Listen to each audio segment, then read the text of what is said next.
Today I'm going to talk about one of the first aspects of the 7 asset formula, and that is your mindset.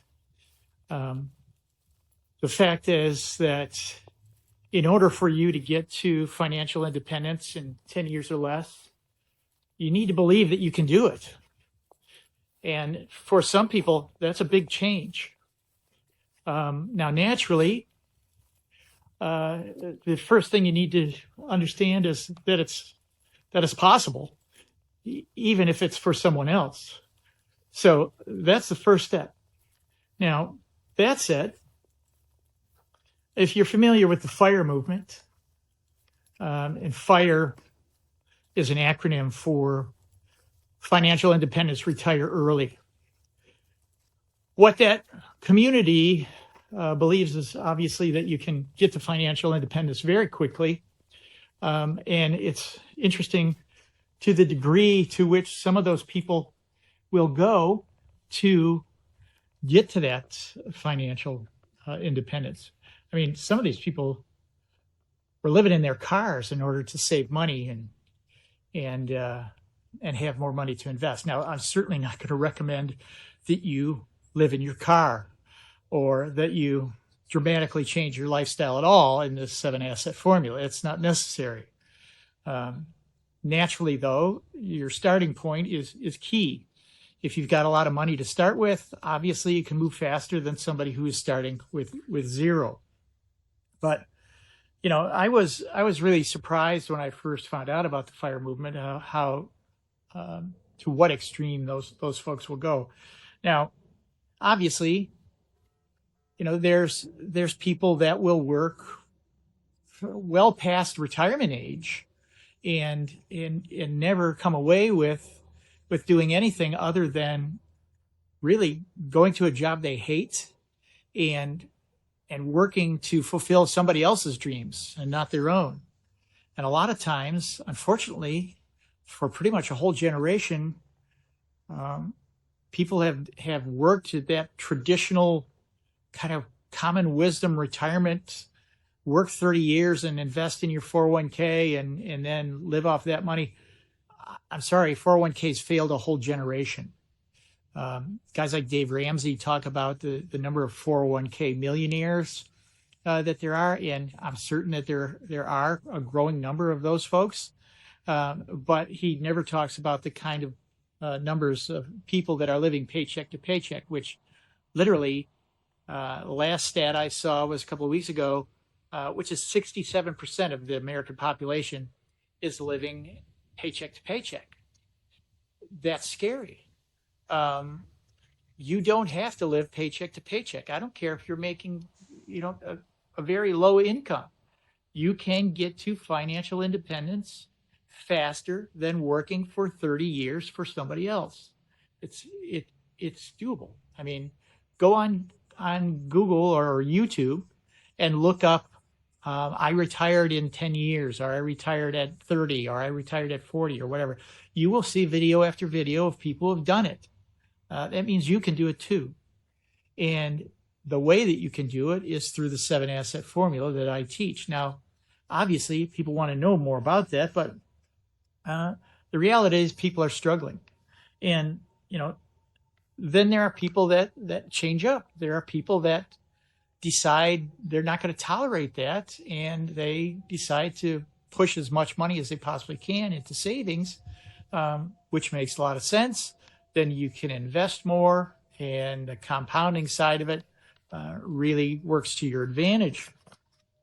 Now, obviously, there are people who, will fail at doing that too. It comes down to you have to have the commitment and the belief that you can do it. There's how many times have you heard about fat people who want to lose weight? They go on this diet for, a week or a month or even a year. And then, then they gain it all back. I mean, that show, The Biggest Loser, I watched some documentary on that on Netflix about the behind the scenes kind of disaster that was. And there were so many of those folks that ended up being the winner of The Biggest Loser, and they lost this outrageous amount of weight. And then within a few years, they had gained it all back again. And it's because their habits didn't change after they left the show. It really becomes down to, you need to make changes in your lifestyle that are going to result in changes, in your finances. And just like, for example, if you're on a diet and, you're saying to yourself, well, I'm big boned, or, I've always been a fat person. I'm always going to be a fat person. This is not going to work for me. Guess what? The idea that whether you can or you can't is right. If you believe you can, you can. If you believe you can't, you never will. It comes down to that. So you need to kind of define your why, which means that you have to understand what it is that you're doing and why you're doing it. Maybe you want to just spend more time with your kids in the afternoon, or, don't miss a soccer game. Or maybe it's you want to, travel around the world for 2 or 3 months like I do. And, not have to worry about where your money is coming from and the bills are paid. That peace of mind is priceless. I will tell you from advice from an old guy. That peace of mind is indeed priceless. So, you also have to understand that shit happens. You will have things that will happen to you that will be beyond your control, regardless of your situation. I mean, for me, it happened many times. So try 2 divorces. The first one was so ugly that I was featured in a documentary called Divorce Wars. So, yeah, that was not fun. But out of that came an aha moment, and I started a company that sold divorce insurance. So, sometimes there's light at the end of the tunnel. But however, I joke about that business because that business ended in a brick wall too.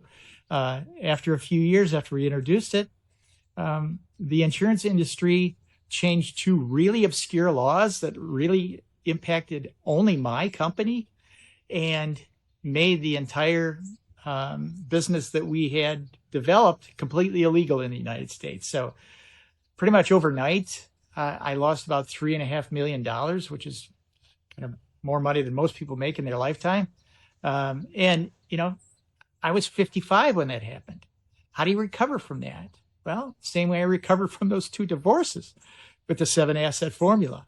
And I recovered much faster than anyone would believe. But the reality is you cannot control those kinds of things that happen to you. You just have to be prepared for them. So obviously I was prepared.